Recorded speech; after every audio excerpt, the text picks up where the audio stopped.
Citroen is trying to bring out some more affordable electric vehicles, and today we're looking at the e-C3, which comes in at just £22,000. That is for the Plus model. If however you go for the Max model, that will cost you roughly £23,500. Now in the electric market, that's actually pretty affordable, and in this video we're going to see if it's actually worth its price tag, and of course how it compares to some of its key competitors, from small sized electric SUVs to hatchbacks.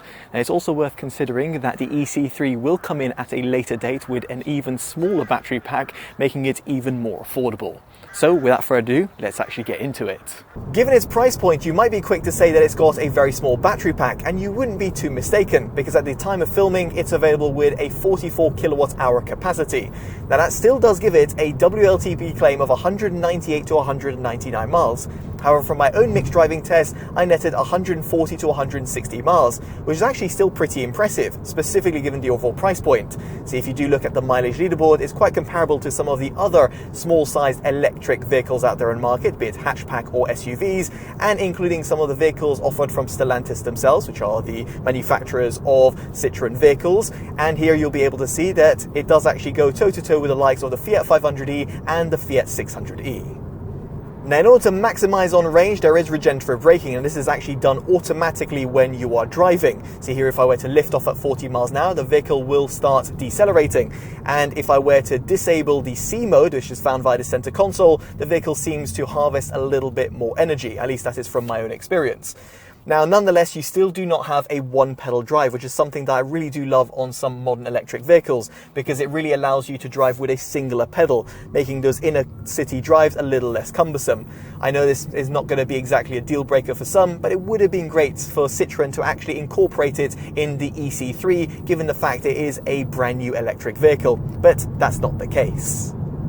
Now, of course, if you do want to recoup energy at a rapid rate, you can plug it in, and via CCS port, it will take up to 100 kilowatts of input, therefore allowing you to go from 20 to 80% in under half an hour. You've also got a 7.4 kilowatt onboard charger, which allows you to go from 0 to 100% in roughly 4 hours. Meanwhile, there is an 11 kilowatt onboard charger available as an option for an additional £360, while a 3-pin input will take you roughly 22 hours to replenish its battery pack. So moving on, we get on to driving comfort, and hopefully you'll be able to pick out from my microphone that it's not exactly the most serene in-cabin experience. Indeed, there is quite a lot of road noise that can be heard when you're traversing at higher speeds.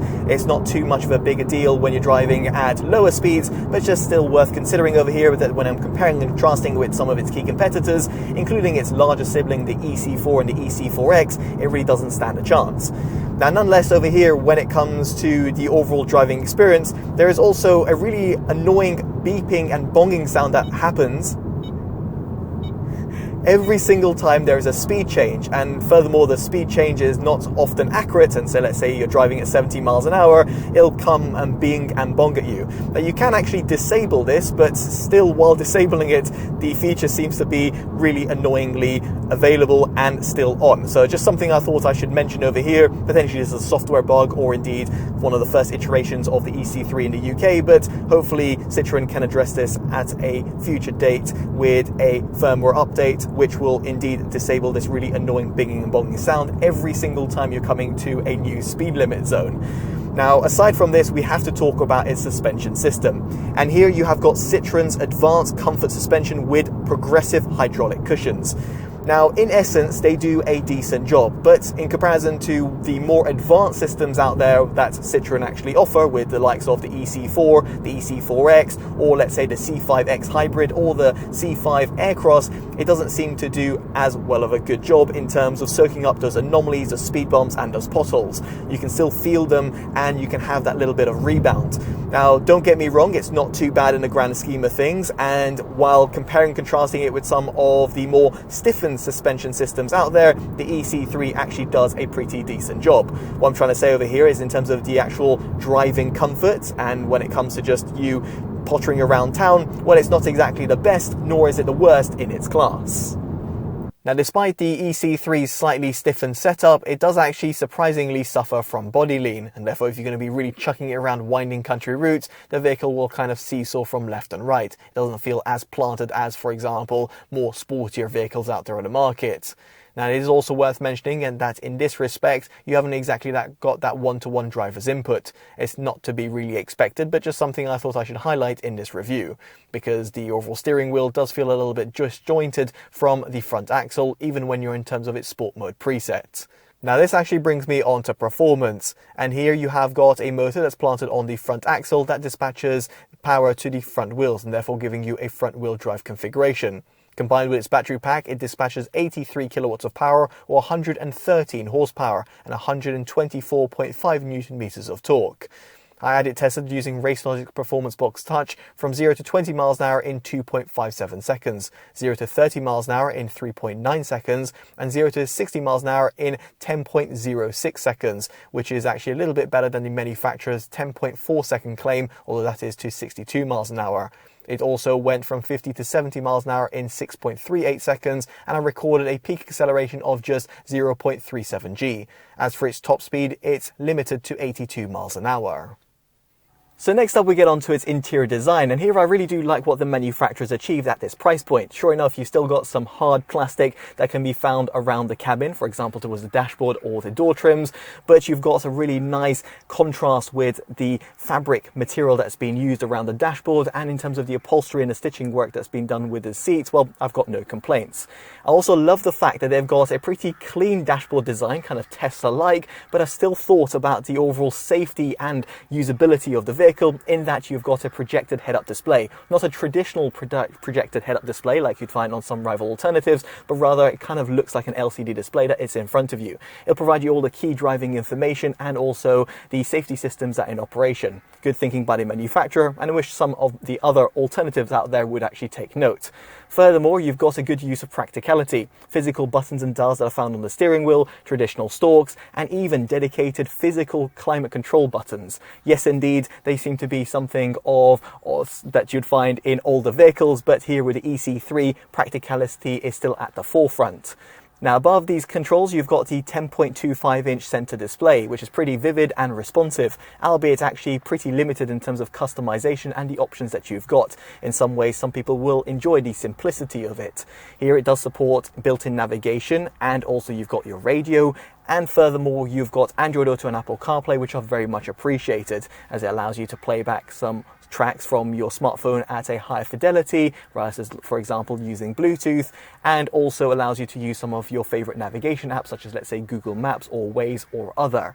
Now, in terms of the audio system that's comprised within the e-C3, it's basic. You've got a 6-speaker setup only, you've got audio drivers at the front and the back, and tweeters that are found at the front, and they do a decent job across the sound frequency range, but are not going to excite any sort of audio file out there. If that's something that you're looking forward to, then unfortunately you have to look at a different vehicle altogether, because the e-C3 does not come with any sort of audio upgrade. So next up we should talk about storage, and here it's unfortunate that the glove box has not been optimized for right-hand drive vehicles. Nonetheless, you have got an area that is found at the front of the center console, which allows you to place a smartphone. This also doubles up as a wireless charging bay in the Max trim. Further down, you've also got 2 cup holders, and then you have got the center armrest compartment, although here it's worth mentioning that it's relatively narrow and also has got no sort of fabric lining, therefore means that your loose change or keys will be heard rattling about. Now here you'll also find a USB Type-C port, while there's also another USB Type-C port that is found by the dashboard, which is pretty high up and therefore can be handy, for example, for your passenger. And then you've also got 2 USB ports at the rear of the center console, which reside next to a 12-volt socket.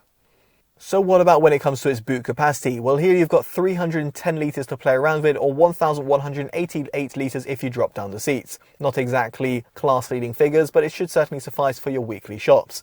It is, however, pretty practical, because you've got a hatchback design and 60/40 rear split folding seats, therefore meaning that you can actually take larger luggage. But it is also worth mentioning over here that you have not got a flat loading bay, but rather a step between the floor and the rear portion of the rear seats.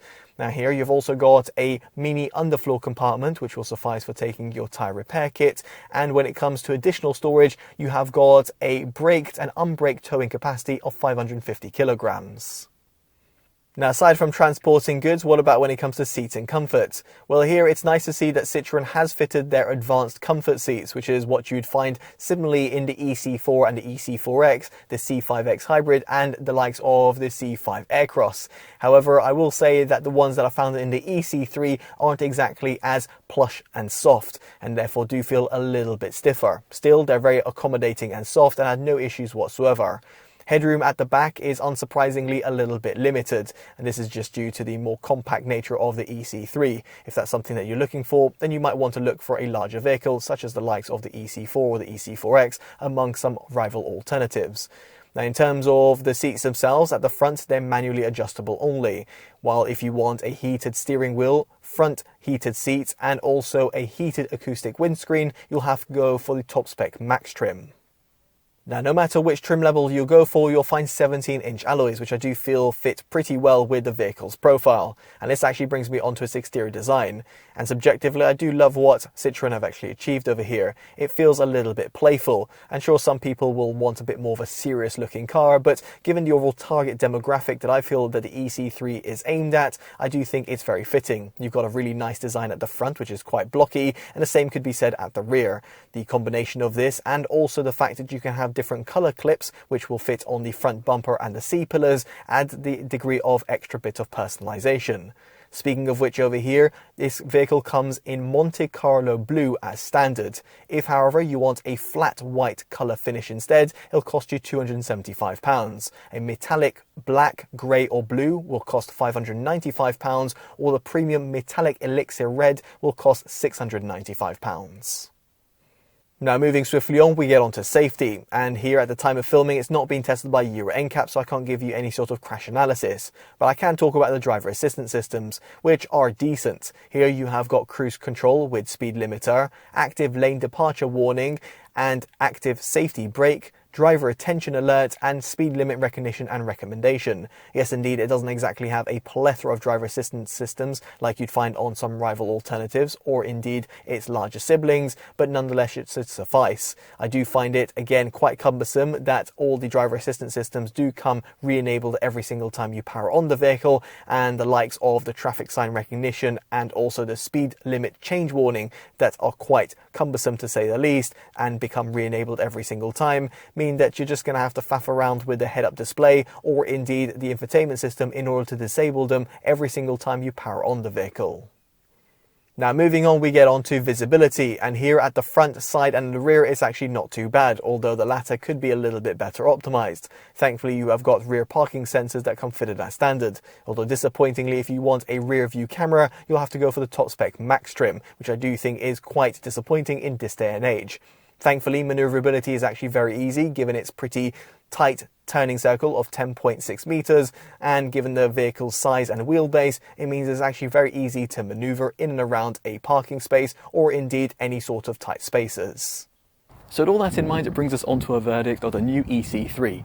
And make no mistake, it's not exactly perfect across the board. It hasn't got the most advanced suspension system, even though Citroen really do claim that it's a step above some of its competitors. In practice, it still does feel a little bit hard. And then you've also got limited amounts of legroom and headroom for your rear occupants.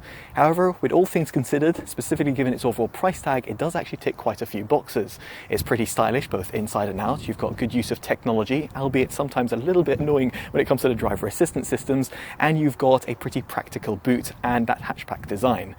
Now, given all of this, we can definitely see ourselves recommending the e-C3, and as such, it gets our Best Buy award. Now, I'd be curious to know what you make of it down in the comment section below and how you feel it compares to some of its key competitors. If you have enjoyed this detailed independent review, definitely do consider dropping a like, subscribing and hitting that bell notification, all of which would be greatly appreciated. As such, I've been Chris from TotallyEV, and I'll hopefully see you in the next one. Take care of yourselves, and goodbye.